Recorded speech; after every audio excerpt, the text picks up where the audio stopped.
Gravando aqui pra gente. Vocês estão bem, gente? A semana de vocês foi tudo tranquila? Tudo na paz? Tudo bem, graças a Deus. Graças a Deus. Que bom. Bom, gente, se vocês, como eu falei, né? Se vocês quiserem falar alguma coisa, me interromper, fazer alguma colocação, fiquem muito à vontade. Enquanto o pessoal está chegando, acho que vale a pena a gente fazer um resumo bem rapidinho da aula passada, que daí dá tempo do pessoal ir se atualizando aí, entrando na sala, para que todo mundo chegue junto aqui para acompanhar a aula com a gente. E a gente depois já entra direto na matéria. Eu tenho um slide para a gente acompanhar hoje, e depois eu divulgo com vocês no grupo dos alunos, para que vocês possam ter com vocês, guardar o material quem quiser, vai ter as referências bíblicas que a gente vai usar, e aí eu compartilho com vocês depois, tá bom? Mas enfim, a gente está na aula de Fundamentos da Graça, a gente tem falado sobre essa nova aliança, sobre essa aliança que a gente está firmado, e a gente precisa entender que graça é uma aliança que Deus tem com a gente. Graça não, e aliança não é algo só para um momento específico da nossa vida. Às vezes a gente acha que a graça é só quando a gente está diante de alguns momentos assim pontuais. A gente vai fazer uma entrevista de emprego, procurar um estágio, a gente vai para algum lugar e falar: ai, Senhor, derrama a tua graça, me enche com a tua graça, Senhor, libera a tua graça sobre nós. É isso também, mas não é só isso. A graça de Deus não é só para momentos pontuais da nossa vida, não é só para situações específicas, para eventos especiais. A graça de Deus é uma aliança. E uma aliança de Deus, ela não é quebrada. Tem um texto que diz que podem os montes derreter, desaparecer, mas a aliança de paz que eu tenho com vocês não vai ser quebrada. Deus, ele não é homem para que se arrependa, para que minta, nem filho do homem para que se arrependa. Então, o que Deus tem com a gente, quando a gente fala de aliança da graça, a gente precisa entender que isso, de fato, é uma aliança que Deus tem com o seu povo. E essa aliança não muda, essa aliança é imutável, essa aliança permanece. E a gente precisa entender que lugar é esse que a gente está nessa aliança da graça. Eu já queria começar aí vendo os slides com vocês. Tá chegando aí, gente? Vocês estão conseguindo ver? Vou chegar bem pro cantinho aqui vocês para dar para ver o slide todo. Ok. Ok, legal. Meu celular. Deixa eu só tirar o som aqui, gente. Só um minutinho, por favor. Não vai ficar apitando. Então, pessoal, vamos lá entender que a gente está falando sobre a graça ser uma aliança, né? Uma aliança que Deus tem conosco, é um lugar onde a gente está posicionado em Deus, onde a gente está posicionado com Deus. E na semana passada, eu creio que a gente pode resumir bem a aula, dizendo que para que a gente viva na graça, a gente precisa viver uma vida de dependência. Eu vi até o Timothy Kenneth essa semana, ele postou uma frase que eu gostei muito. Eu acho que ele fez um resumo da nossa aula semana passada. Ele falou algo no sentido de que para você viver na graça de Deus, isso requer de você muita humildade. Você precisa ser muito humilde para viver na graça de Deus, porque você precisa reconhecer que você depende totalmente de Jesus. Então, para a gente viver na graça, a gente precisa entender que tem tudo a ver com a cruz, tem tudo a ver com Cristo. É por isso que a gente falou sobre humildade na semana passada. A gente precisa entender que não tem a ver com a gente, com o que a gente faz, com o que a gente deixa de fazer. Tem a ver com o que Cristo fez por nós na cruz. E foi Ele quem instaurou, quem inaugurou essa nova aliança. E a gente está completamente firmado nesse lugar em Deus. Deixa eu só dar a última olhadinha aqui na sala, se tem alguém esperando. Eu acho que está entrando todo mundo. E aí a gente vai entrar nos slides agora. Acho que não tem ninguém esperando para entrar.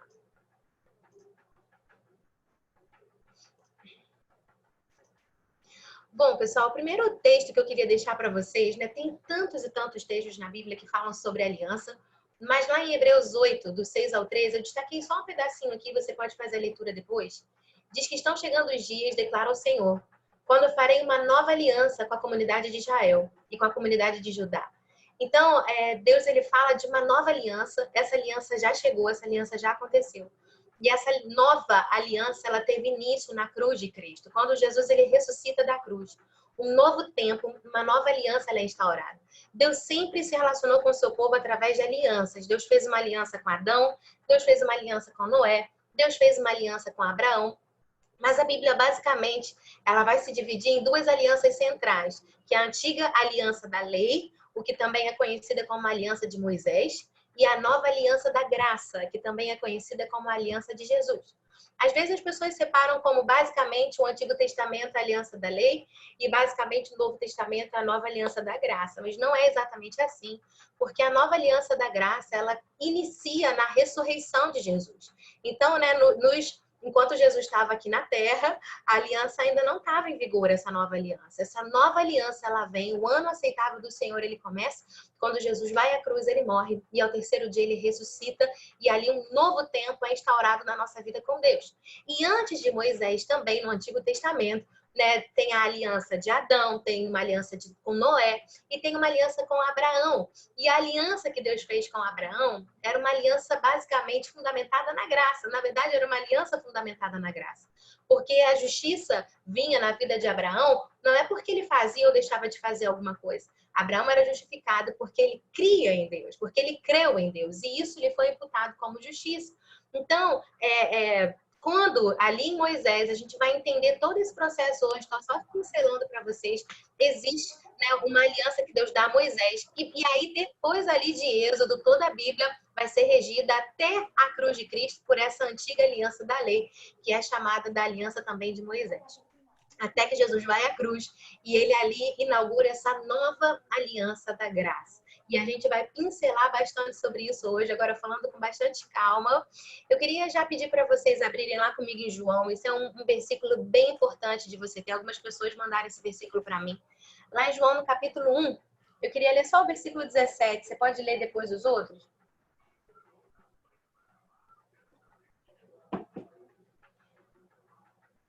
Mas o versículo 17, lá de João, no capítulo 1, ele vai falar um pouquinho sobre essas alianças. E ele diz assim, João 1,17. Continua com o som aqui. É bom que dá tempo de você abrir sua Bíblia.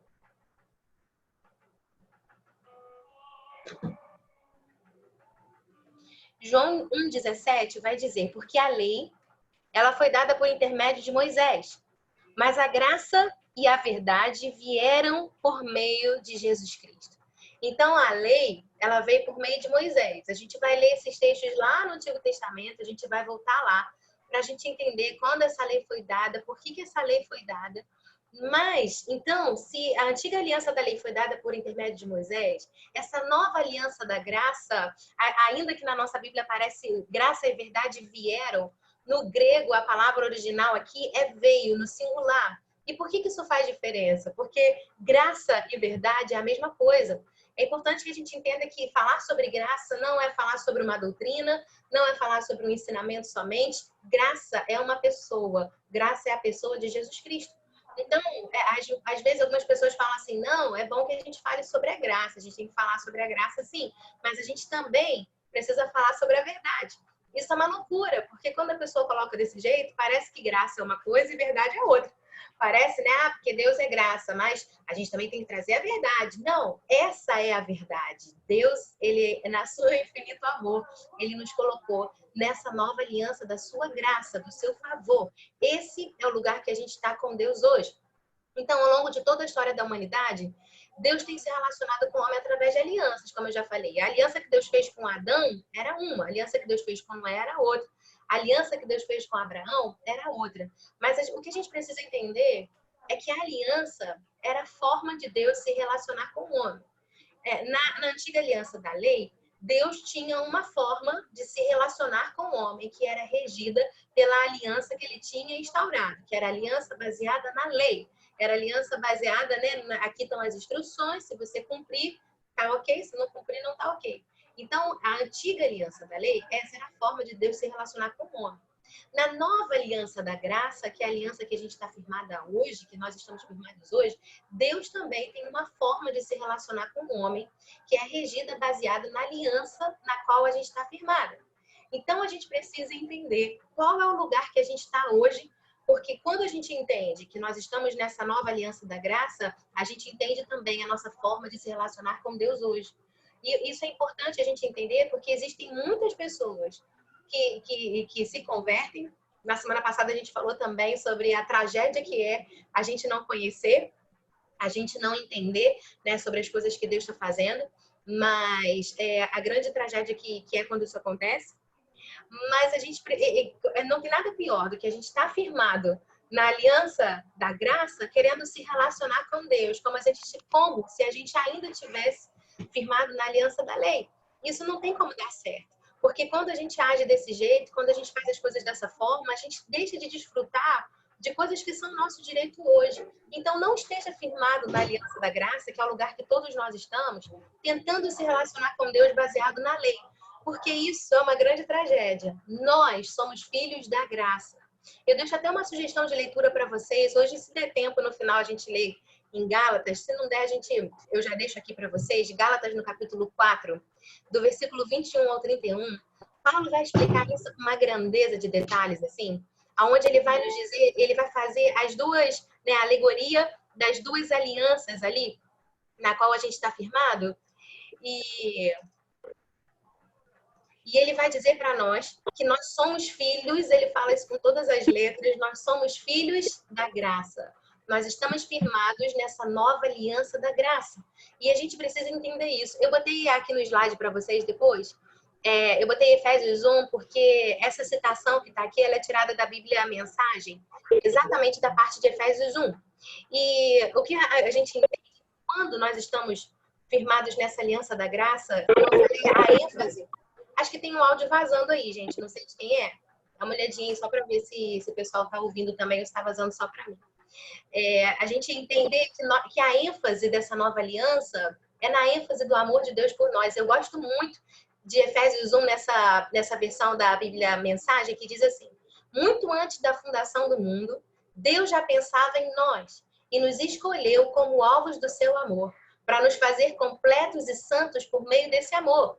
Muito antes de nós ouvirmos falar em Cristo e depositarmos nele a nossa esperança, ele já pensava em nós e tinha planos de nos dar uma vida gloriosa. Esse é o Deus que a gente serve. Esse é um Deus de graça que nos amou primeiro, que nos escolheu primeiro, que nos chamou para um relacionamento com ele primeiro. E nessa nova aliança da graça, na qual nós estamos firmados, que Paulo vai dizer que é a nossa mãe, que nós somos filhos dessa aliança da graça, da livre, é uma aliança onde a gente tem acesso à presença do Pai, onde nós somos aceitos, aonde Deus nos ama, aonde Ele espera que a gente entenda que é o desejo de Deus se relacionar com a gente de forma íntima, pessoal, particular. O desejo de Deus para nós sempre foi o relacionamento. Deus sempre desejou se relacionar com o homem. E por que a gente precisa entender tanto o lugar que a gente está em Deus? Porque senão a gente deixa de se relacionar com Ele da forma que nos é direito, da forma que a gente tem direito de estar. Eu trouxe uma citação de um escritor que disse assim, de um tradutor da Bíblia. Ele disse: ser-lhe-á muito útil para compreender as Escrituras, marcar não só o que é falado ou escrito, mas de quem e para quem, com que palavras, em que tempo, onde, com que intenção, em qual circunstância, considerando o que está escrito antes e depois. Ou seja, o que ele está dizendo? Que quando a gente pega alguns textos fora do contexto, a gente acaba trazendo pretexto, né, essa frase tão conhecida, para que a gente se equivoque, a gente traga doutrinas, pensamentos, questões que não são concernentes ao tempo ou à estação que a gente está vivendo. É como a gente vê muitas pessoas que às vezes querem trazer doutrinas e tradições do Antigo Testamento, no sentido da antiga lei, da antiga aliança, para hoje isso não vai funcionar. Hoje, para que você seja puro diante de Deus, ele não vai falar assim: ah, meu filho, você teve uma semana difícil? Pega aí o seu bichinho de estimação, seu cachorrinho, traz aqui no altar do holocausto e vamos sacrificar ao Senhor para que os seus pecados sejam perdoados. Isso não funciona mais. Não é mais desse jeito que a gente se relaciona com Deus. E não às vezes, de forma grotesca, acho que você nunca viu alguém mandando você sacrificar seu cachorrinho, mas às vezes a gente traz doutrinas e ensinamentos que não são concernentes ao tempo que a gente está vivendo.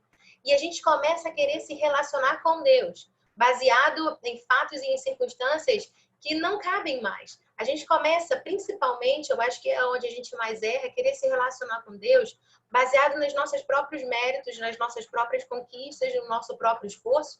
E isso nos leva para uma vida religiosa e nos deixa completamente distantes daquilo que Deus tem para cada um de nós, daquilo que Jesus separou para cada um de nós. Então, para que a gente possa ter uma compreensão clara a respeito do Evangelho de Cristo, precisamos ler a Bíblia em seu contexto. Então, a gente precisa entender em que tempo, em que época, em que estação aquilo está sendo dito, para quem está sendo dito e em que contexto isso se aplica. Aí eu queria ler com vocês lá em 1 Timóteo, no capítulo 1, do versículo 8 ao versículo 10. Um texto que vai nos contextualizar muito a respeito dessa questão das alianças. É um texto muito claro sobre o papel da lei e o papel da graça. Antes da gente também entrar a fundo na questão das trocas da aliança, de eu ler esse versículo, eu queria falar com vocês a importância da gente saber que não existe uma mistura entre lei e graça. Não dá para a gente pegar um pouquinho de um e um pouquinho de outro e querer fazer alguma coisa. Não dá para a gente estar num tempo, mas a gente achar que algumas coisas da outra a gente ainda precisa trazer. Porque a Bíblia diz, né, que a gente precisa...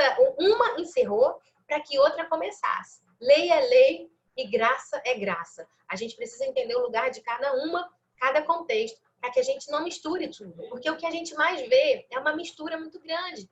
É uma mistura de doutrinas, uma mistura de conceitos, é uma mistura de ensinamentos e a gente acaba se perdendo do alvo. Como eu falei na semana passada, eu repito, a gente olhar para a graça é a gente olhar para Jesus. É a gente colocar os nossos olhos nele, é a gente colocar os nossos olhos na suficiência dele. E a gente tirar os nossos olhos da gente. Enquanto a lei, ela nos faz olhar para a gente, nos faz olhar para as nossas ações, nos faz olhar o tempo todo se a gente acertou, se a gente errou, se a gente está fazendo assim ou assado. A graça, ela nos convida a colocar os olhos completamente naquilo que Cristo Jesus fez por cada um de nós. Em 1 Timóteo, no capítulo 1, no versículo 8, diz assim: sabemos, porém, que a lei é boa se alguém se utiliza dela legitimamente. Em algumas versões aparece de modo adequado. Sabendo isso, que a lei não é feita para o justo, mas para o injusto. E aí o versículo vai seguir.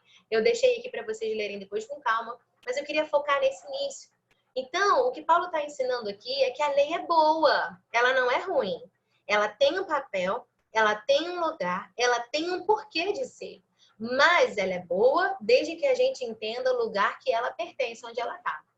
É a mesma coisa se você pegar um carro de Fórmula 1, vamos dizer assim. Eu não sei se alguém assiste Fórmula 1, mas eu acho que todo mundo já ouviu falar. Se você pegar um carro de Fórmula 1, ele é um carro bom ou ele é um carro ruim? Acho que depende, né?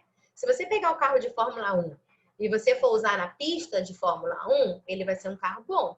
Porque ele foi todo projetado para te dar mais velocidade, para que ele se adeque às necessidades que a pista da Fórmula 1 vai trazer. Então, o carro de Fórmula 1 é bom para a pista. Se você pega um carro de Fórmula 1 e vai passear num lugar cheio de buraco, aqui em Maricá tem bastante lugar assim ainda, um lugar mais distante do centro, onde não tem asfalto, e aí tem buraco, tem poeira. Se você pega um carro de Fórmula 1 para entrar numa estrada de chão, de barro, de buraco, é um bom carro? Não vai servir. Ele é um bom carro se você colocar ele no lugar certo. Se você colocar ele numa pista, ele é um péssimo carro, ele não serve para aquele lugar.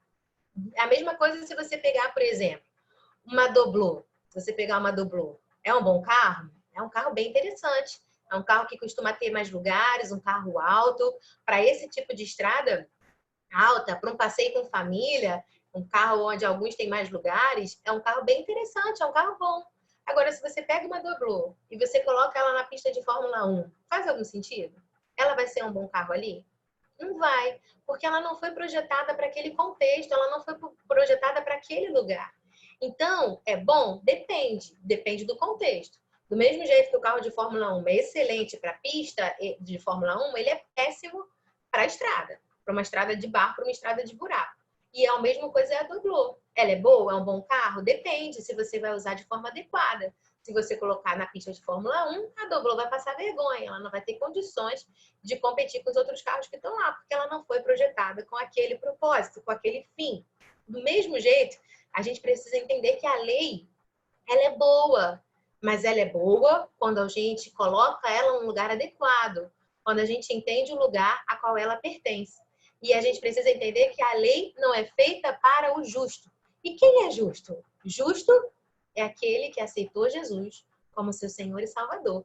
E a partir desse momento, por meio da nossa fé nele, na obra dele, na cruz dele, a Bíblia diz que nós fomos justificados. E nós fomos feitos justiça de Deus em Cristo Jesus por meio da nossa fé, por meio, né, da nossa confiança em Jesus Cristo. Então, a gente precisa entender que existe lei, existe graça, a lei tem seu lugar, a graça tem o seu lugar. E a gente precisa entender qual o lugar de cada uma e entender também qual é o lugar que nós estamos hoje. Vocês estão comigo aí, gente? Tem alguma dúvida? Alguém quer acrescentar alguma coisa, falar alguma coisa? Podemos seguir? Beleza, então. Então, vamos entender por que a lei veio. Se Abraão, mais ou menos 400 anos antes da lei ser dada, a humanidade vivia debaixo da lei. Deus tinha uma aliança com Abraão. E a aliança de Abraão era uma aliança baseada na graça. Então, se a gente puder abrir lá, você puder abrir comigo, eu acho que vai ser importante a gente fazer essas leituras lá em Êxodo, para que a gente consiga pegar alguns detalhes do texto que podem ajudar a gente a entender um pouco.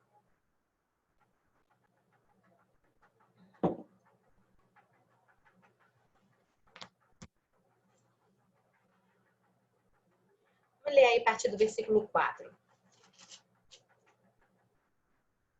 Vou ler a partir do versículo 3, tá, gente? Êxodo 19, 3, vai dizer assim. Subiu Moisés a Deus, e do monte o Senhor o chamou e lhe disse: Assim falarás à casa de Jacó, e anunciará aos filhos de Israel. Tendo visto o que fiz aos egípcios, como vos levei sobre asas de águia, e vos cheguei a mim. Agora, pois, se diligentemente ouvires a minha voz, e guardardes a minha aliança, então sereis a minha propriedade peculiar dentre todos os povos, porque toda a terra é minha, e vós me sereis reinos de sacerdote e nação santa. São essas palavras que falarás aos filhos de Israel. Veio Moisés, chamou os anciãos do povo e expôs diante dele todas as palavras que o Senhor lhe havia ordenado. Então o povo respondeu a uma, dizendo: Tudo o que o Senhor falou, faremos. E Moisés relatou ao Senhor as palavras do povo, só até aqui. Nessa versão, né, talvez a sua apareça também desse jeito, diz assim, que o povo respondeu a Deus no versículo 8, dizendo: Tudo o que Deus falou, faremos. Mas a tradução mais fiel do original do hebraico diz assim: tudo o que o Senhor mandar, seremos capazes de realizar. Ou seja, Deus ele vem, traz uma palavra a Moisés. E você, não sei se você prestou atenção, mas eu fiz questão de ler assim antes do versículo 8, porque Deus está com um discurso muito carinhoso com o povo. Deus está dizendo para eles: olha, vocês vão ser um povo meio peculiar, vai ser um povo que eu vou cuidar, vai ser um povo que vai estar aqui comigo. E aí, quando, né, leva até o povo, na verdade, o povo estava respondendo a Deus o que o Senhor mandar, nós vamos ser capazes de fazer. Nós somos capazes de realizar aquilo que o Senhor nos mandar fazer.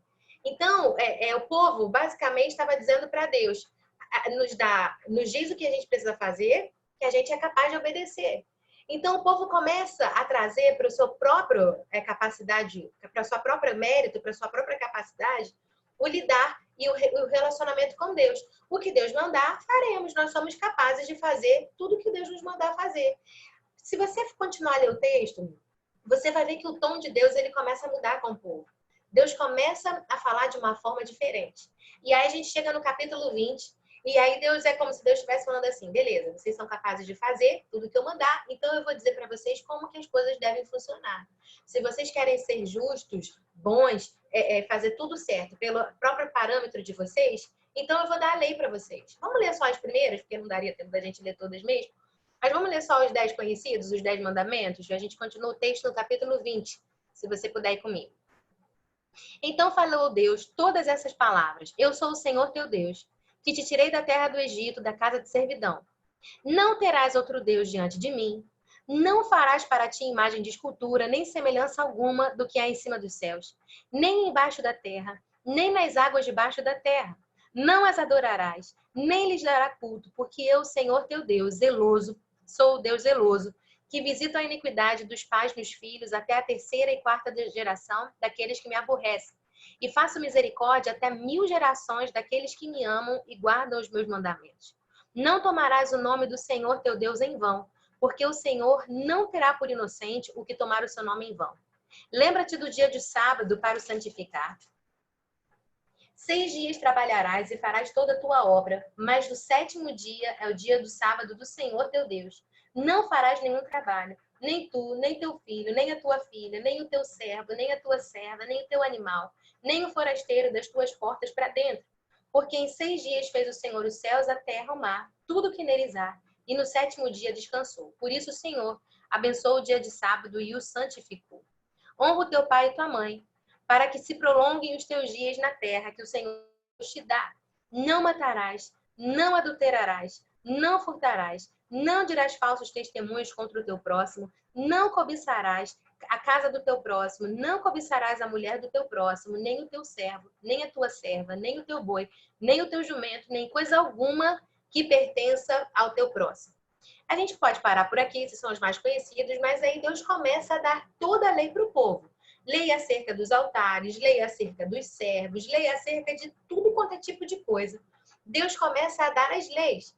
E é tão interessante que ainda que a gente leia, às vezes a gente vai ler os livros antigos, a gente não entende nada, mas toda a lei ela foi dada para a proteção do povo. Deus sempre quis proteger o povo. A ideia de Deus sempre foi essa. Mas a lei, Deus, ele dá a lei, as instruções, e é tão interessante, e se você for ler com calma o livro de Êxodo, tem algumas coisas bem interessantes que a gente tira dali. Você vê no início que a forma de Deus se relacionar com o povo é uma. O povo sai do Egito, clama a Deus por um libertador. Deus manda Moisés e Deus faz sinais, faz prodígios, faz coisas extraordinárias para tirar o povo do Egito. E Deus liberta o seu povo. E quando o povo chega no deserto, né, logo no início, eles se veem cercados, diante deles está o mar, atrás deles está o exército inimigo, e o povo começa a questionar Deus. Se você for ler essa história mais no início, se eu não me engano, está ali no capítulo 14, é tão interessante que o povo se volta contra Moisés, mas todas as vezes que o povo murmurava contra Moisés, era ingrato com Moisés, ele estava sendo ingrato com o próprio Deus, murmurando contra o próprio Deus. E aí o povo começa a questionar Moisés, é porque não tinha sepulcro no Egito o suficiente para nós? Deus trouxe a gente para o deserto para a gente morrer aqui? E é tão interessante que eu gosto muito de pensar sobre isso, porque o que diferenciava Moisés do povo? Moisés estava tão cercado quanto qualquer um deles, mas a postura de Moisés foi completamente diferente. E aí Moisés ele clama ao Senhor. E o que Deus faz, gente? Deus manda enxofre do céu? Deus manda uma coluna de fogo para consumir todo mundo e matar todo mundo? Não, Deus não faz isso. Quando o povo reclama, quando o povo murmura, quando o povo questiona, né? Aí Deus faz o quê? Deus abre o mar. Deus fala, Moisés, por que clamas a mim? Diga ao povo que age. E Deus faz um grande milagre. Mas na frente você vai ver o povo reclamando de novo. O povo que era tratado super mal no Egito, que era tratado como escravo, começa a dizer, quem dera se a gente ainda estivesse lá no Egito. As cebolas do Egito. A comida do Egito. Eu não aguento mais comer a comida desse lugar. Eu tô com saudade da comida do Egito. O que Deus faz? Deus mata todo mundo? Deus manda alguma peste para consumir todo mundo? Não. Deus manda o maná. Deus manda a provisão. Deus manda comida. Um dia o povo quer carne e Deus fala, vai comer carne, vai ter carne.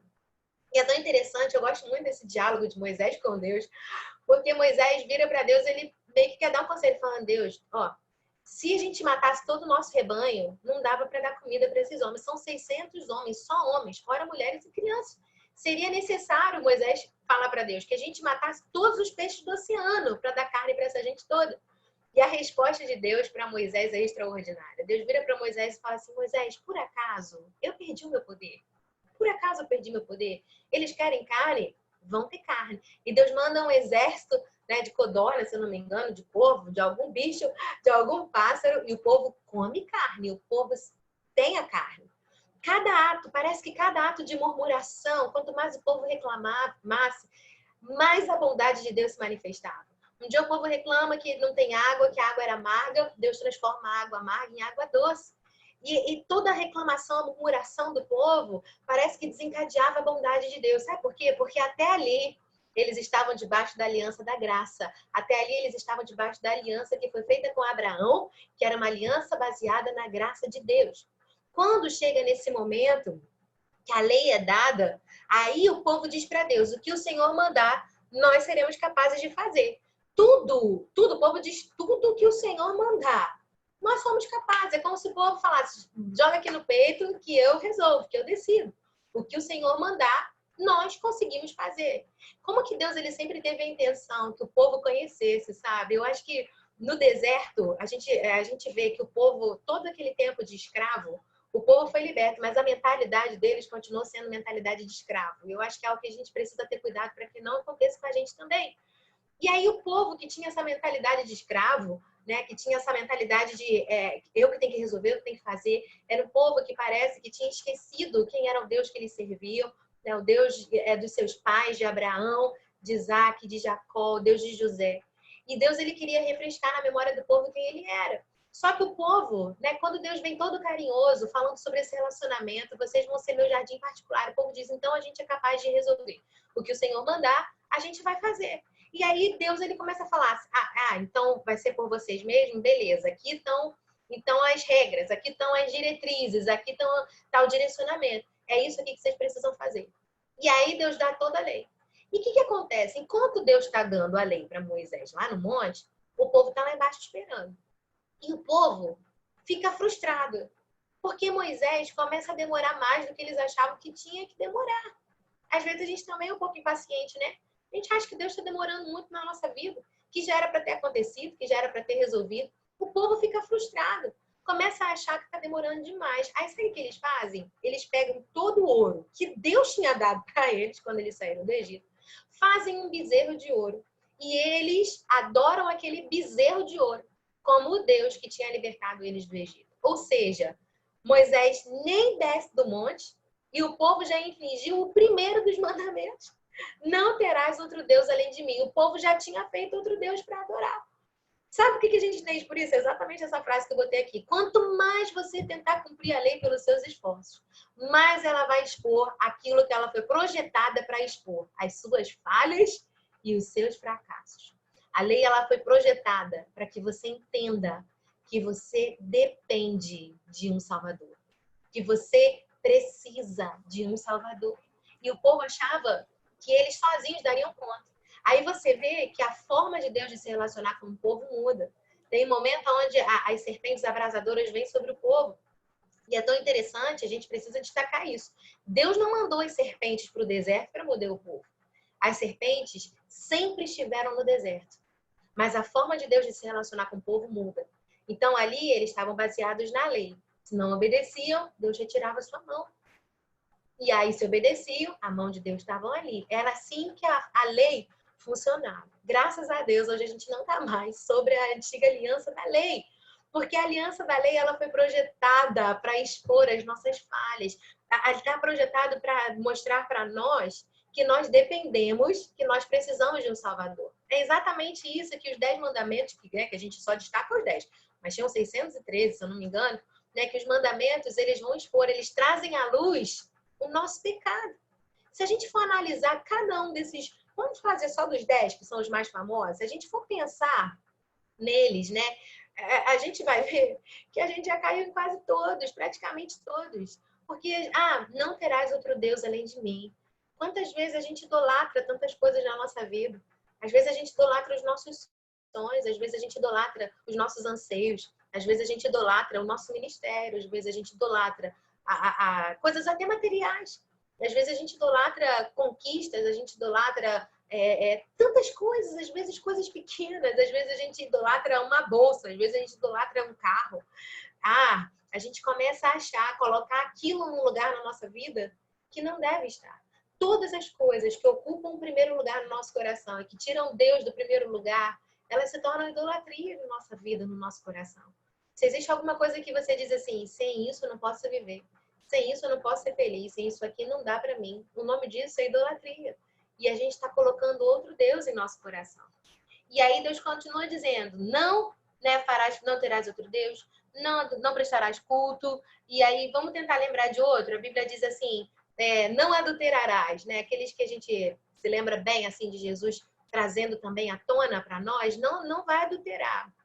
E aí Jesus disse que se você olhar para alguém com a intenção impura, você já cometeu adultério. Não matarás. Mas aí Jesus também disse que se você odeia o seu irmão, você é assassino. Olha que palavra forte que Jesus nos ensina. Porque palavras também matam. O texto segue dizendo isso.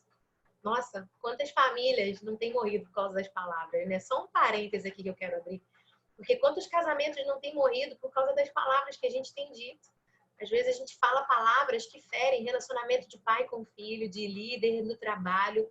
Quantas coisas não têm morrido na nossa vida porque a gente não se atenta para isso que Jesus nos ensinou, que palavras também matam. Então, se a gente for olhar detalhadamente cada um dos mandamentos, a gente entende que não dá para nós. Que a gente já caiu em praticamente todos, se não em todos. E é tão interessante, a gente não pode esquecer isso, que na escola de Deus não tem 5,5, não tem média. Ah, tudo bem, a média é 7. Se você está acima da média, você está aprovado, tá beleza. Com Deus não funciona desse jeito. Lá em Tiago 2,9, se você quiser ler a referência depois.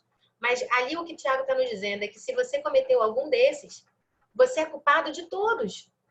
É como se você tivesse cometido todos. Ou seja, ou você cumpre a lei perfeitamente e tira 10, ou você escorregou em umzinho que seja, tirou 0.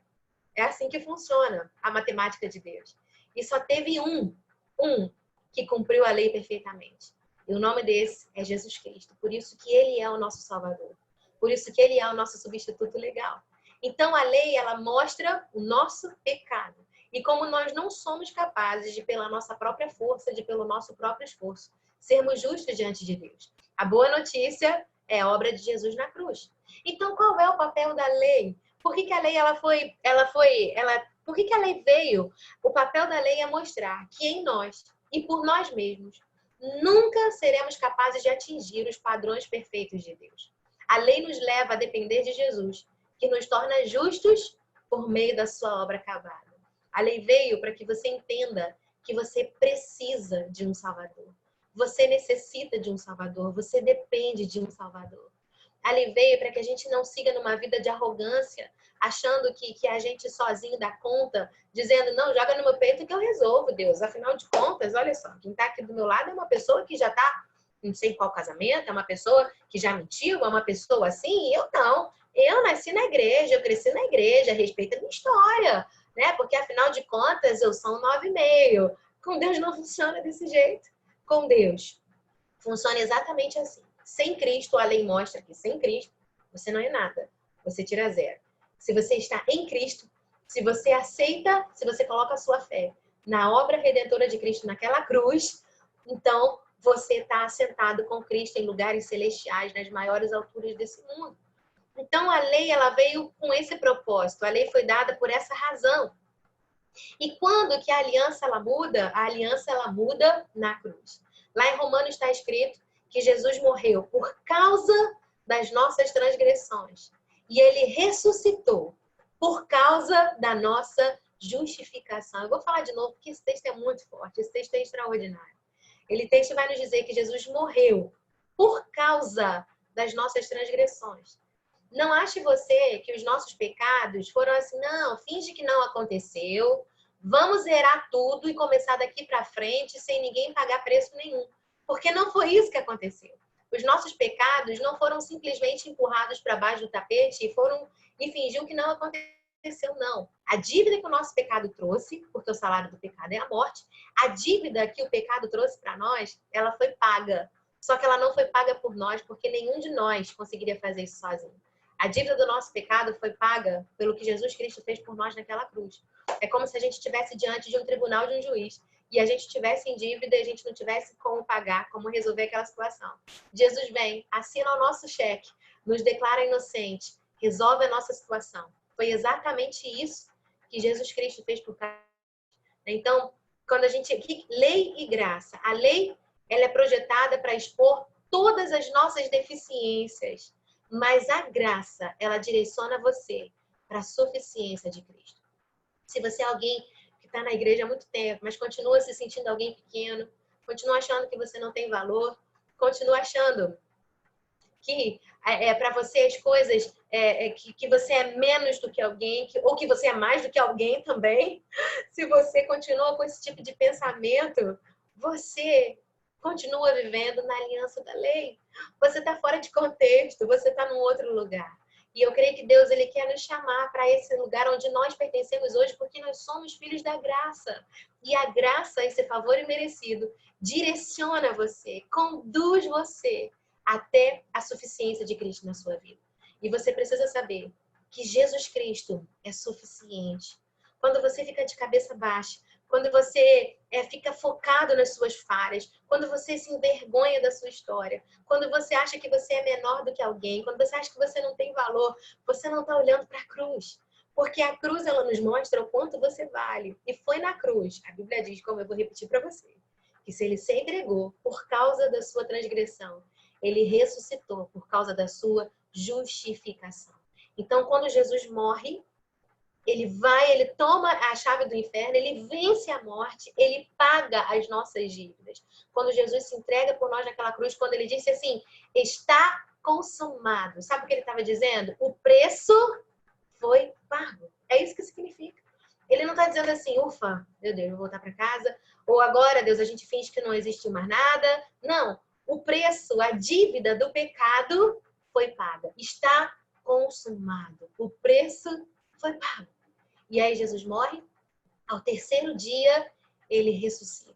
E quando Jesus ressuscita, ele traz vitória para mim e para você. E no momento da ressurreição, uma nova aliança entra em vigor. O véu do templo se rasga de cima a baixo.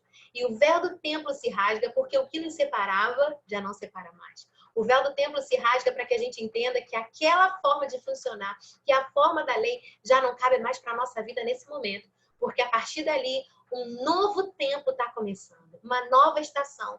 Uma nova forma de se relacionar com Deus. Uma nova aliança e a aliança da graça fundamentada completamente na pessoa de Jesus Cristo, o nosso Senhor. E é nesse lugar que a nossa vida está firmada, é nesse lugar que a gente precisa estar. Então eu quebrei a lei, mas Jesus a cumpriu em meu lugar, para que eu fosse livre por meio do seu amor. Lá em Romanos 3, é um texto onde Paulo ele explica bem legal sobre tudo isso que a gente está lendo, a questão da lei. Eu queria ler com vocês, lá em Romanos 3, a partir do versículo 19.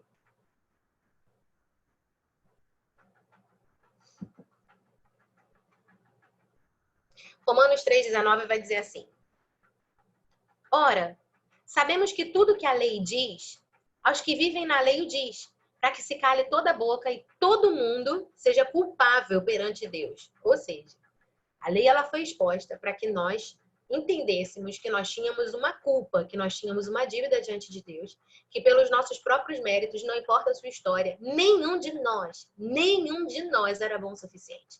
Então a lei mostra que nós somos culpados, visto que ninguém será justificado diante dele por obras da lei, em razão do que pela lei vem o pleno conhecimento do pecado. Mas agora, sem lei, se manifestou a justiça de Deus, testemunhada pela lei e pelos profetas. Justiça de Deus mediante a fé em Jesus Cristo, para todos e sobre todos os que creem. Uau! Porque não há distinção. Então, a justiça ela vem para todo aquele que crê. Pois todos carecem, todos pecaram e carecem da glória de Deus, sendo justificados gratuitamente por sua graça, mediante a redenção que há em Cristo Jesus. Uau! Então é isso que significa todo o plano da salvação de Deus, está resumido aqui, né? De uma maneira bem simples, a gente pode dizer que o plano da salvação se resume. A lei ela é exposta para mostrar o nosso pecado, para mostrar a nossa culpa, para mostrar a nossa necessidade de um Salvador. Então Jesus vem e todo aquele que crê nele, que coloca sua confiança nele, é justificado diante de Deus por meio da sua confiança em Jesus Cristo. Então, a gente entender a graça é a gente entender a suficiência de Cristo. Jesus levou sobre si todos os nossos pecados na cruz. Sabe o que ele fez por nós? Ele acertou a nossa situação com Deus. Lá em Romanos 5 começa dizendo que justificados, pois, mediante a fé, justificados mediante a fé, nós temos paz com Deus por meio de Cristo Jesus. Então, hoje nós temos uma aliança de paz com Deus. Hoje nós somos filhos aceitos, amados, irrepreensíveis, justos, Não por causa do que eu faço ou que eu deixo de fazer, mas por meio daquilo que Cristo Jesus fez por cada um de nós. Então, sobre a lei, até os melhores falharam, mas sobre a graça, até os piores podem ser salvos, por causa daquilo que Cristo Jesus fez por cada um de nós. Um outro versículo que fala muito ao meu coração, até deixei no slide para você, lá em Gálatas, no capítulo 2, no versículo 21. Falando nisso, o livro de Gálatas é um livro excelente para que você entenda sobre toda essa questão da graça. Porque é um livro, o propósito do livro de Gálatas, Paulo está chamando o povo para voltar para o evangelho da graça. Ele diz assim, que vocês saíram, ele começa a carta aos Gálatas, logo no capítulo 1, dizendo, vocês saíram do evangelho da graça para outro evangelho. Outro evangelho que não existe, porque o evangelho da graça é o evangelho de Jesus. É o evangelho no qual a gente está firmado. E aí Paulo começa a falar sobre a sua trajetória, que não foi homem, não foi ninguém humano, né, que o levou a esse lugar, mas foi sim a revelação de Jesus Cristo para ele, que o ensinou sobre a graça. E aí ele fala esse versículo que a gente vai ler agora, mas no capítulo 3, ele fala assim, vocês são tão insensatos, em outra versão diz, vocês perderam o juízo, que tendo começado segundo pela graça, vocês vão querer concluir pela força do seu próprio braço? Vocês enlouqueceram, Paulo está dizendo. Não foi pela graça que vocês começaram, não foi pela fé em Jesus Cristo que vocês receberam do seu Espírito. Agora vocês vão querer concluir essa obra por meio do seu próprio esforço, na força do seu próprio braço. Vocês enlouqueceram. Eu creio que essa chamada que Deus dá na igreja, né, o povo de Gálatas, a gente precisa fazer na nossa vida com muita frequência também. Porque às vezes a gente perde o juízo. Às vezes a gente começa pela graça, a gente entende que foi pela graça, que Ele nos chamou pela sua graça, que Ele nos regenerou pela sua graça, que Ele nos justificou pela sua graça, mas no meio da caminhada a gente começa a puxar o peso para os nossos ombros, a gente começa a perder o nosso foco, a achar que é na força do braço, que é por merecimento, que existe alguém melhor do que alguém pior do que alguém, e isso é uma loucura. Paulo está dizendo que a gente não pode perder o juízo. E aí, logo depois, é quando ele vai dizer que nós somos filhos da graça, né? No capítulo 3, ali no final, ele fala sobre a descendência de Abraão, a nossa herança nele, e aí vai falar que nós somos filhos da graça. Muito interessante a gente ver isso. Eu botei aqui, tá em Gálatas 4, gente, mas agora eu nem sei se eu dei referência certa, se é no capítulo 3 ou 4. Dá uma olhadinha lá que tá por aí. Mas Gálatas, no capítulo 2, no versículo 21, diz assim, eu não anulo a graça de Deus, pois se a justiça é mediante a lei, morreu Cristo em vão. Eu acho isso tão forte, porque existem pessoas que têm anulado a graça de Deus. E quando a gente anula a graça de Deus, a gente está anulando o sacrifício de Cristo naquela cruz. Com todas as vezes em que você coloca os seus olhos em você, você está anulando o sacrifício de Cristo naquela cruz. Tudo que o diabo quer, tudo que o inferno quer, é que você coloque os seus olhos em você. Porque quando você coloca os seus olhos em você, você se torna inseguro. Quando você coloca os seus olhos em você, você se torna inconstante. Quando você coloca os seus olhos em você, você se torna ansioso. Sabe o que é ansiedade? É a gente colocar os nossos olhos na gente. É a gente achar que a gente é que vai resolver nosso problema, que a gente é que vai resolver nosso amanhã, que a gente é que vai resolver tudo. Então, tudo que o inferno quer é que você coloque os olhos em você. E tudo que a graça quer é que você coloque os seus olhos em Jesus, para que você não anule aquilo que a cruz fez. Ele está dizendo que se você depende das suas boas obras, dos seus atos, da sua capacidade de cumprir perfeitamente os mandamentos para se tornar justo, então Jesus morreu por nada. E que a gente possa ter essa mesma postura de Paulo, de dizer, eu não, na minha vida não, eu não anulo a graça de Deus. Então, tudo que o diabo quer, como eu já falei, é colocar o foco em você. A justiça nos faz olhar para o que Cristo Jesus fez. Não há pecado que o sangue de Cristo não possa perdoar. E é por isso que quando você recebe Jesus como seu Senhor, ousadamente você pode dizer, todas as minhas deficiências, as minhas falhas, as minhas fraquezas estão cobertas pela sua justiça. Essa é uma declaração que a gente pode, precisa e deve fazer todos os dias. Seja na frente do espelho, seja quando a gente está ansioso, seja quando a gente está inseguro, seja quando a gente está muito bem. A gente precisa declarar para nós mesmos que nós fomos cobertos pela justiça de Cristo na nossa vida. Nós estamos envolvidos nessa obra da cruz, que mudou a nossa vida por completo.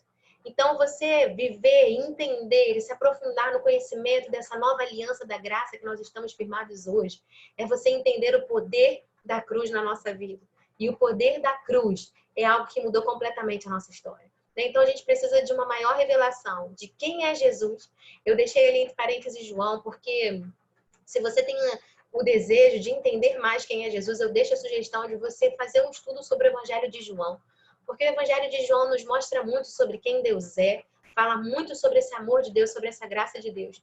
E também de tudo que Jesus fez por nós, né? E tá lá também essa carta de Efésios, uma carta pequenininha e extraordinária. Se você riscar na sua Bíblia, quantas vezes aparece a expressão em Cristo Jesus?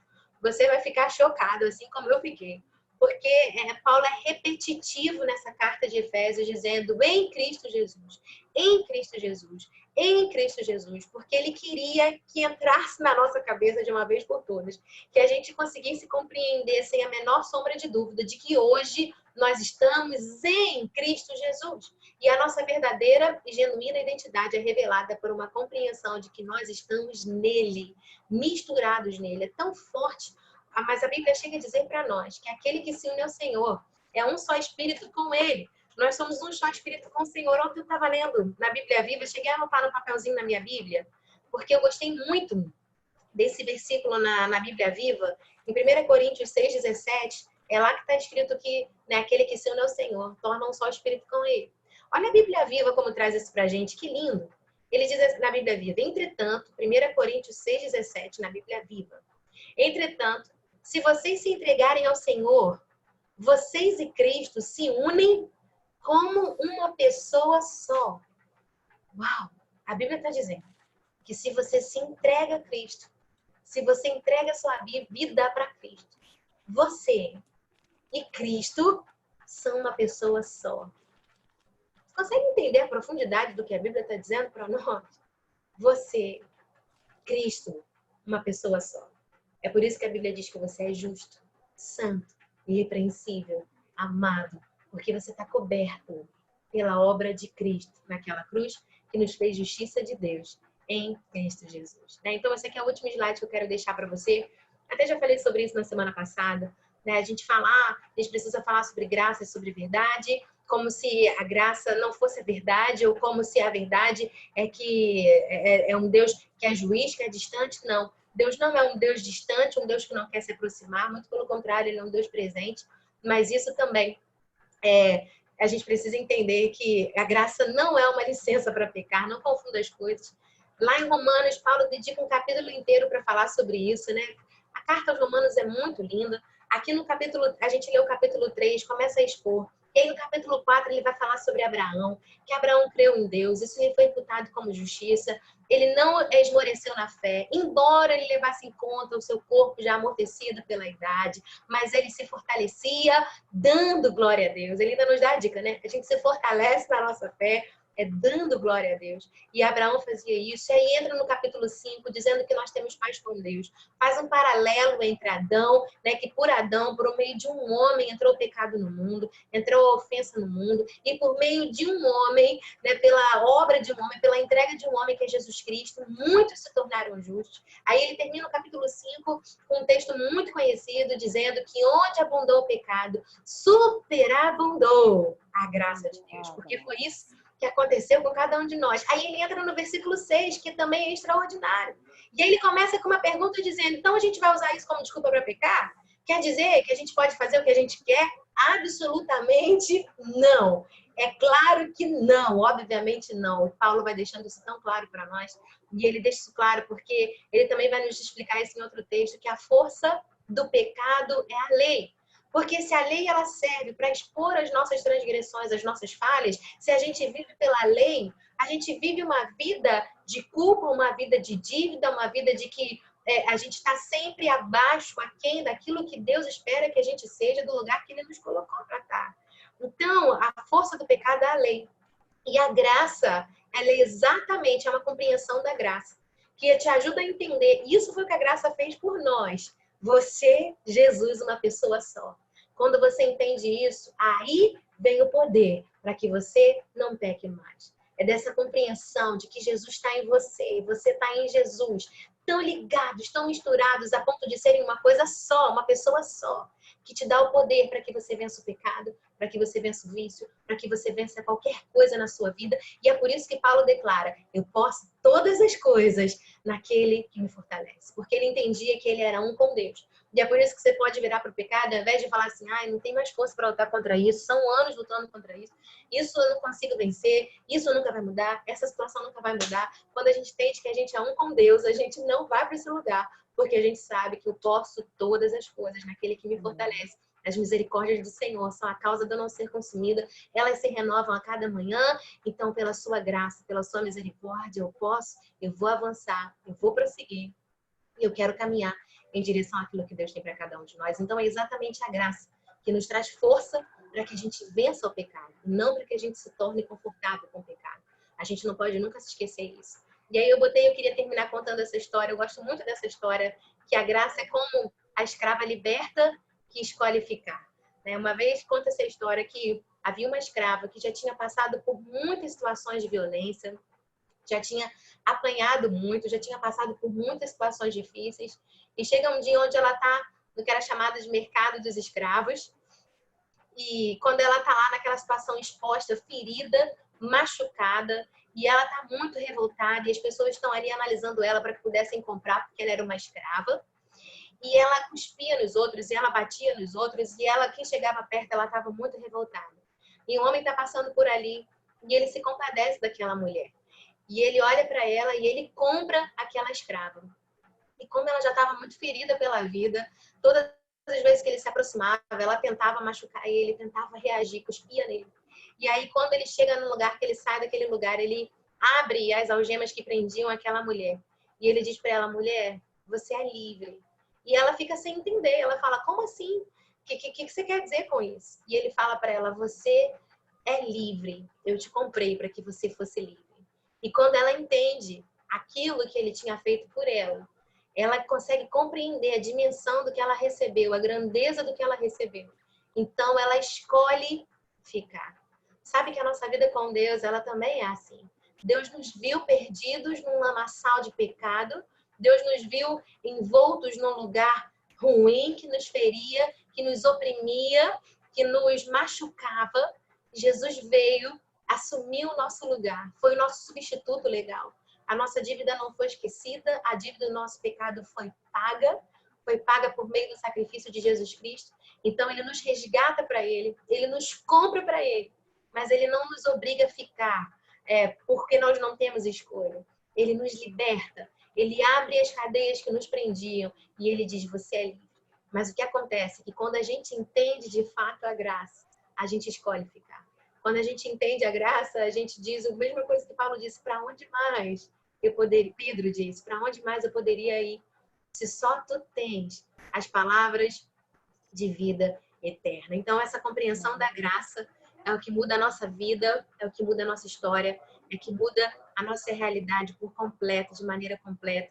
E é por isso que a Bíblia vai dizer lá em Hebreus, quando fala sobre os heróis da fé, a Bíblia vai dizer que sem fé é impossível agradar a Deus. Ou seja, nessa nova aliança que a gente está com Deus, tudo que a gente faz precisa ser fruto da nossa fé, precisa ser fruto da nossa gratidão, precisa ser fruto de uma escolha, de viver uma vida que o honre, que anseia em estar perto dele, que deseja viver para ele. E quando Jesus falou que quem muito foi perdoado, muito ama. Esse é um texto também muito legal sobre uma mulher que vem, Jesus está na casa de um religioso, na casa de um homem que vivia pela lei.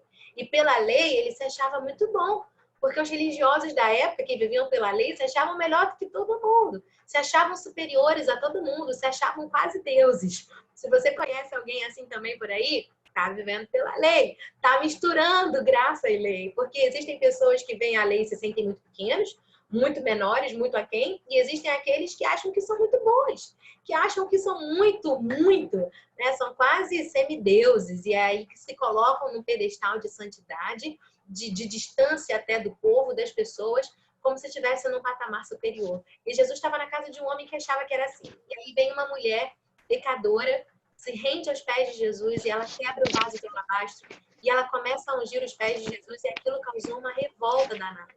E aí Jesus ele conta uma história falando sobre o perdão e ele conclui dizendo que quem Muito foi perdoado, muito ama. Só quem conhece a grandeza do perdão que recebeu, né? Tem uma música antiga, se eu não me engano, da Fernanda Brum, que falava isso. Entregue em amor todo tesouro seu para adorar a Deus. Então, eu creio que quando a gente entende a grandeza do perdão de Cristo, revelado a nós por meio da sua graça, a gente se torna grato. Então, a gente faz, não porque a gente tem que fazer. Eu não vou na igreja e me comprometo nas atividades de dar aula, de pregar, de servir, de ir na cantina, de lavar louça, de participar com a minha saúde, com a minha finança, de me envolver na obra. Eu não faço isso porque eu tenho que fazer. Eu não faço isso para ser justa. Eu não faço isso para comprar o meu lugar no céu. Eu não faço isso para que ele me ame mais ou para que ele me ame menos. Eu simplesmente entendi a grandeza, o tanto que ele me deu, o quanto que ele mudou a minha história, a minha realidade, que eu escolho dar. Eu escolho dar tudo que eu tenho, eu escolho dar tudo que eu sou, porque eu entendi o seu amor e aquilo que eu recebi de Deus, eu quero dar de graça também. Isso, a compreensão da graça, é isso que de fato ela faz na nossa vida. De maneira nenhuma ela nos deixa mais confortáveis com o pecado. Também tem esse texto de Romanos que vale muito a pena você ler. Muito pelo contrário, a graça de Deus nos ajuda a entender. Eu quero terminar com isso, porque isso é muito forte. Eu gosto de pensar nisso todos os dias, que quando a gente se entrega a Jesus, Jesus está aqui, eu estou aqui, e a gente se torna uma pessoa só. Então, eu estou nele, ele está em mim, e eu posso todas as coisas naquele que me fortalece, porque ele está em mim. Aquilo que eu recebi de graça eu quero dar também, porque eu compreendo o quanto ele me amou. É por isso que a Aliança da Graça é uma aliança completamente fundamentada no amor de Deus por nós. Então, hoje, né, o que eu queria trazer um pouquinho nessa aula para que a gente entendesse esse contexto de aliança. Deus sempre se relacionou com o povo através de aliança, eu volto a repetir. Logo no início, Deus fez uma aliança com Adão. Depois, Deus fez uma aliança com Noé. Deus fez uma aliança com Abraão. E Deus fez uma aliança com Moisés, a antiga aliança da lei, que vai reger todo o Antigo Testamento e o início do Novo também, né, a partir ali de Êxodo. E quando vem a cruz, na ressurreição, uma nova aliança que foi testemunhada pelos profetas. Tem vários textos onde se profetiza a respeito dessa nova aliança. E na ressurreição de Jesus, essa nova aliança entra em vigor. É o lugar que nós estamos hoje, é o lugar que nós pertencemos hoje. Nós somos filhos da graça. E a gente precisa crescer nesse conhecimento para que a gente não misture, para que a gente não se confunda no lugar que nós estamos. E a aula de hoje é basicamente, quase que não saiu, é basicamente isso, né? Depois a gente vai conversar um pouquinho sobre as características dessa nova aliança. A gente vai entrar a fundo, né? A gente não vai terminar essa matéria, a gente tem mais 2 aulas, sem a gente falar sobre os nossos direitos nessa nova aliança, sobre o que a gente ganhou com essa nova aliança, o que a gente tem nessa nova aliança, quais são as características dessa nova aliança. Nas aulas futuras a gente vai conversar um pouquinho sobre isso também. No final eu vou mandar o slide no grupo para vocês, assim que terminar a aula eu vou mandar no grupo dos alunos. Quem tiver o interesse de guardar as referências bíblicas, algumas frases que eu achei que seriam boas a gente colocar ali, eu vou disponibilizar para vocês, tá bom, gente? Eu gosto sempre de, nos minutos finais, a gente já está encerrando, deixar um tempinho para, se alguém quiser falar alguma coisa, alguém quer acrescentar, alguém quer fazer alguma colocação, dá um sinal aí se quiser, pode liberar o áudio, se alguém tiver interesse de falar alguma coisa, perguntar alguma coisa, fica à vontade, tá, gente? Boa noite, professora. Boa noite. Boa noite, turma. Aula maravilhosa, né? Aula da graça é algo muito surpreendente, muito maravilhoso. E eu estava aqui já namorando Efésios 2, verso Legal. 4 até o verso 8. Vou resumir, não vou ler. É interessante que ele fala que nós estávamos mortos nos salvando, né? E isso é algo tremendo, né? Paulo aqui alerta, né? Quanto a isso. Não houve mérito, mas escrevendo aqui sobre graça, eu disse, não há mérito, ela nos alcança. Não tem nada que a gente possa fazer para conquistar. A graça nos alcança, né? E a gente tem um termo interessante que a gente fala, que a gente aceitou Jesus. Na verdade, ele nos resgatou. Sim. No ato de fé, no ato de bondade dele, né? Ele nos resgata. E aí você, como gratidão, você começa a caminhar com esse Deus por algo tão bom que ele te fez. E ele vai nos acrescentando a cada dia, porque aquilo que depender do homem em si, a gente vai estar sempre falando, o que o senhor falou ali em relação à lei, quando o homem aponta para a lei, ele só vai ver seus fracassos. Mas quando ele aponta para Cristo, a gente vê a bondade do Senhor e o cuidado dele para cada um de Deus. Pela oportunidade de participar dessa aula, pelo seu carinho, a forma que o senhor aplicou para cada um de nós essa matéria de hoje. Boa noite. Muito legal. Obrigada pela colocação, pela consideração, sabe? Você trouxe um texto extraordinário também de Efésios, né? Como eu já tinha falado sobre a leitura de Efésios, um texto muito rico. Vale muito a pena a gente meditar nessas palavras e eu creio que a gente precisa mesmo renovar nossa mente nessa verdade para que a gente entenda tudo isso, né? Então, vai dizer que Cristo nos transportou do império das trevas, nos resgatou para o reino do Filho do seu amor. Lá em Colossenses também fala sobre, né, o escrito de dívida que pesava contra nós. É um texto extraordinário. Acho que alguma aula a gente vai ter que ler isso também. Né? Que toda a dívida que constava contra nós, Cristo encravou na cruz, triunfando sobre o principado, sobre a potestade. Então, essas são as verdades do lugar que a gente está firmado hoje. E a gente não pode se perder desse lugar. Né? Muito obrigada por lembrar desse texto de Efésios, sensacional também. Maravilhoso, que acrescenta muito em tudo que foi dito. Muito bom. Alguém mais quer falar alguma coisa, gente? Acho que a gente tem... Eu quero falar, Fabiane. Pode falar, Fabi. Vai disputar. Pode falar. Oi, tudo bom? Boa noite. Boa noite. Eu queria saber, porque, assim, você falou assim, de uma parte você falou assim, nada do que você fizer vai ser por obrigação, tem que ser por amor. Mas, assim, às vezes, sabe, porque cada um de nós tem, assim, a gente tem um chamado, né? A gente tem um plano que Deus tem para nossa vida. Mas e quando tem aquela coisa de você não estar fazendo e Deus está te incomodando? Tipo assim, parece que você tem que fazer, porque senão você não vai estar agradando a Deus. Entendeu? Mais ou menos assim, tipo assim, você sabe que você tem que fazer, tipo assim, vamos supor, Deus quer que você evangelize lá no asilo, vamos supor. E você ainda não foi, por às vezes coisas corriqueiras, e o Espírito Santo te incomoda. Então, de certa forma, a gente não tem que, assim, fazer, não somente para agradar o Senhor, mas porque a gente também tem uma certa obrigação, uma responsabilidade com o reino. Aí isso não ficou muito claro referente a isso, entendeu? Eu vou responder, me ajuda a ver se eu entendi direito seu questionamento, sabe, Biana? E, de fato, Deus ele nos criou com um propósito, todos nós. Quando Deus ele colocou a sua vida em nós, ele nos criou com um propósito. E eu creio que agrada muito o coração de Deus quando ele vê que a gente está vivendo o propósito dele aqui na Terra.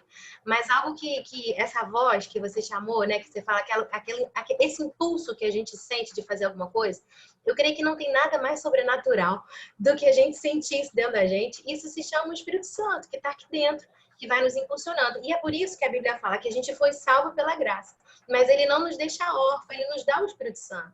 Para que o Espírito Santo seja nosso companheiro de jornada, que vai nos ajudar, que vai nos conduzir. Mas, de fato, a gente é que vai escolher. O Espírito Santo nunca vai dar uma chave de braço para você e falar assim, olha só, Fabiana, não sei se você entendeu, mas Deus te criou para ir no asilo nesse sábado. E eu tô dizendo que você vai, porque eu vou te arrastar até lá. Não, ele vai soprando no seu coração, ele vai te incomodando, ele vai te constrangendo, ele vai te impulsionando. Ele vai dizendo, olha, tem uma obra ali, tem algo para você fazer ali. E aí você escolhe se você vai acatar esse direcionamento de Deus ou não. Então, a gente precisa, isso que você falou para mim, me remete muito a essa sensibilidade, a voz do Espírito Santo que está dentro da gente. Porque o Espírito Santo está aqui para nos instruir, sabe? Para nos direcionar, para nos levar em direção àquilo que Deus tem para nós. E você não vai fazer isso, Deus não vai te amar mais. Porque o amor de Deus é incondicional. Mas a Bíblia fala que a fé, sem fé, é impossível agradar a Deus. Então, eu creio que a gente, de fato, agrada a Deus quando a gente leva uma vida baseada na fé. E a gente ter essa sensibilidade, a voz do Espírito Santo, a gente viver pela fé. E sentir essa condução e esse direcionamento dele na nossa vida, né? Não sei se ficou muito claro. Deu para entender mais ou menos? E não é achar também que Deus vai ficar chateado, tipo assim, vamos supor que ele tenha mandado eu ir para esse asilo. Aí a pessoa não foi. Aí ele vai ficar chateado comigo porque ele vai... Não, isso aí não vai acontecer porque o amor dele não vai aumentar nem diminuir. Né? Isso. Perfeito. Muito bom. Legal. Gente, eu tô com medo de atropelar na outra aula. A Glaucia quer falar, né? Não sei se tem mais alguém querendo falar, mas aí depois eu até, né, se a gente não tiver tempo de falar por aqui, Estou super disponível no WhatsApp, na aula que vem. E eu vou tentar acabar mais cedo, para que a gente tenha mais tempo de ter essa troca, essa conversa. Mas eu acho que ainda dá tempo. Glaucia, você queria falar, né? Vai lá. Oi, boa noite, é um prazer, professora, te conhecer. Eu tenho uma Fernanda, minha filha, eu amo esse nome. Que honra! Não vai me esquecer o nome. Não, eu tô com saudade dos meus amigos, beijo para todo mundo. Não, é só um testemunho, que assim, eu realmente vivei novidade de vida exatamente isso. Ouvindo a sua aula, parece que eu acabei de aceitar Jesus, parece que eu acabei de receber Deus. É muito maravilhoso falar, refletir, questionar sobre a graça. É muito bom. Parece que eu realmente estou em novidade de vida. Parece que eu acabei de aceitar Jesus. Muito bom, muito bom. A graça realmente é maravilhosa. Muito obrigada, professora. Uau, Glaucia, eu agradeço por você falar isso, porque é apaixonante mesmo quando a gente pensa, né, nesse amor, nessa entrega de Cristo por nós, algo tão sem nenhuma outra ambição. Ele não tinha nenhuma outra ambição no coração dele, senão nos amar, né, senão nos ter por perto. Então, o nosso coração vibra. É o Espírito Santo, né? Quando a gente estava falando sobre a Fabiana, é o Espírito dentro da gente que reconhece. E aí, princesinha, essa é a Fernanda? É a Fernanda essa? Ah, Deus abençoe, pequenininha. Aqui... Que linda! Aqui eu tenho 2 menininhos. Deus abençoe, Fernandinha. Muito bom, gente. É muito legal mesmo a gente viver essa graça e deixar que o Espírito Santo nos empolgue. Essa empolgação vem de Deus. É o Espírito Santo que vibra aqui dentro da gente. Então, que a gente dê sempre essa liberdade para que ele vibre, para que ele nos renove, para que ele restaure esse primeiro amor, para que a gente não perca essa chama acesa, porque a nossa vida com Deus é assim, é movida pela fé, né? O meu justo viverá pela fé. E quando a gente ouve a palavra de Cristo, a nossa fé é alimentada, isso gera fé em nós. Então, é muito bom. Gente, eu estou muito feliz, né? Como eu falei, de estar compartilhando essa palavra com vocês. Quando começou essa questão de internet, acho que eu falei isso na quarta passada, eu fiquei, mas a gente vai perder tanto, eu gostando daquela comunhão gostosa. E, de fato, é diferente, algumas coisas a gente perde, mas eu também percebi que a gente ganhou muito. Né? Por exemplo, o acesso a pessoas que estão tão distantes da gente, pessoas que estão em outra cidade, pessoas que eu estou aqui em Maricá, provavelmente muito longe da maioria de vocês, e a gente tem a oportunidade de conhecer, de conversar, estar nessa sala junto. Então, a gente precisa tirar o melhor de cada situação, né? Graças a Deus que nos deu esse tempo, esse ano, do jeito que está sendo, né? Do jeito que Ele tem nos dado para nos edificar muito. Alguém me perguntou aqui se eu vou dar os slides? Vou sim. Tá todo mundo no grupo dos alunos, gente? No grupo dos alunos eu vou botar. Ó, o PC tá lá em Bangu, né? O povo aí tá distante, a gente consegue ter essa conexão. Então, Deus está em todas as coisas, Ele sabe de todas as coisas, preparou esse tempo para nós e a gente tira da melhor forma possível. Assim que eu encerrar aqui, gente, eu vou disponibilizar os slides lá no grupo dos alunos para quem quiser e continuo muito disponível no Zap. Se alguém tiver alguma dúvida, alguma coisa que queira colocar, estou totalmente à disposição, vou ter muito prazer em te ouvir e te ajudar. Se eu souber, se não souber, a gente corre atrás e pensa junto, responde junto aí. Que ninguém sabe tudo e a gente vai aprendendo sempre sobre esse Deus tão grande, né? Deus abençoe muito vocês, gente. Até a próxima aula. Nosso coração esteja cheio de expectativa aí para o que Deus tem para nós. Um beijo, boa semana para todo mundo. Deus abençoe vocês. Boa noite, maravilhosa graça. Amém. Boa noite, tchau. Boa noite. Beijo, gente. Fique com Deus. Tchau, tchau. Boa noite. Valeu.